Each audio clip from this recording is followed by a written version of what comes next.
বাবা গিরিধারী এবং রামজি এবং আমার পিতা শিবশম্ভু বিষ্ণুজি তারা মাতা তোদের সহকর্মী যারা আছে তাদের প্রত্যেককে প্রণাম নিবেদন করে একটা কথা বলছি। আমার পিছনে একটা কেউ ছিল না, আমার পিছনে কেউ ছিল না, যদি থাকে কেউ সেটা শুকনো একটা পাতা ছিল, শুকনো একটা পাতা আর কিছু কুচি পিঁপড়ে কালো, এই হলো আমার সম্বল। আর এক লাস্ট সম্বল আমার ভগবদ গীতা।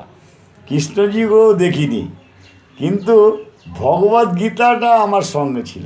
সেই গীতা নিয়ে আমি আজকে এই যে দক্ষ যজ্ঞ, এই যে মানে করুণ অবস্থা, কান্না, ব্যথা, যন্ত্রণায় ভগবদ গীতাকে নিয়ে আমি স্মরণ করে আগিয়েছি। না ছিল কৃষ্ণজি, না ছিল অন্য কেউ, না ছিল শিব কেউ, শুধু একটু কানে বাসলো শিবের একটু কথা ভগবদ গীতা স্মরণ করতে, ওই লাস্ট, ওই ফার্স্ট। তাই ভগবদ গীতা নিয়ে আমি ধরে আছি যে কৃষ্ণজি তো না আসুক, হয়তো বিশ্বব্রহ্মাণ্ডের টোটাল কাজে ব্যস্ত রয়েছে আরও সন্তানদের বাঁচানোর জন্য। সুতরাং আমি আমার কাজ করি গীতা নিয়ে, ভগবান পিতাজি শ্রীকৃষ্ণ যা করছে করুক, নিশ্চয়ই সে আরও আমাকে না না দেখে আরও কোটি কোটি সন্তানকেই দেখবে, এটা আমার আশা আছে।